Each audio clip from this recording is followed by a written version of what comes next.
Hi everybody, Lisa Tamani from Running Hot Coaching, and today I'm going to talk to you a little bit about the learning process. Now there are 4 stages to the learning process, and this is valid for anything that you're trying to learn from scratch. It might be a new language, it might be studying for something, it might be running, it might be being healthy and fit. Whatever this new habit is that you're trying to learn, you will go through a 4-stage process, and you might be able to relate to this.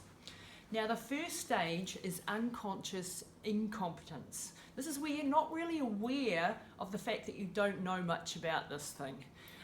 If you're starting to play the piano, for example, and the first few lessons you'll be like, oh, I don't know how hard it is, so I don't really know what's ahead of me, and that's called unconscious incompetence.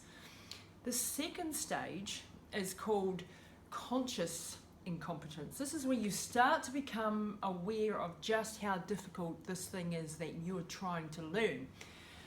So if you just started out running, the first few days, and you might be like, oh my gosh, this is so much harder than I thought.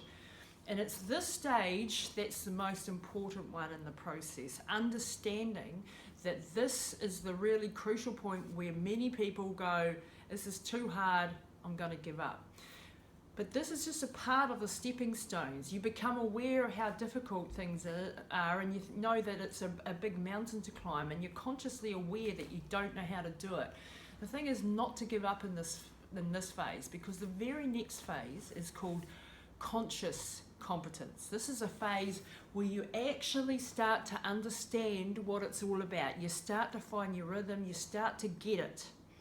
But you have to concentrate really, really hard to do it. So it still takes a lot of effort. In this phase, you can still have a lot of self-doubts, but at least it's getting a bit easier. You're getting through that really difficult time.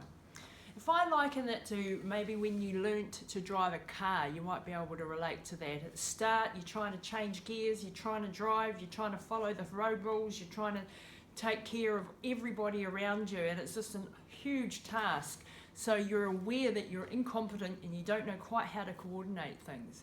And then after a few weeks of practicing to drive, you moved into that stage of conscious competence, where you had to really concentrate, but you were starting to get it, it was starting to flow, and there were moments where you thought, yeah, I'm actually getting this.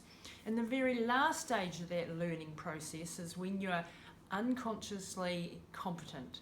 Now this means that you can do things almost on automatic. You've done that repetition so many times. If you're a tennis player, you've hit that ball so many times. If you're a cricket player, you've done that drill over and over and over again.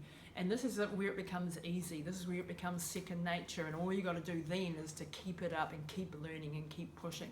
So those are the 4 stages of the learning process.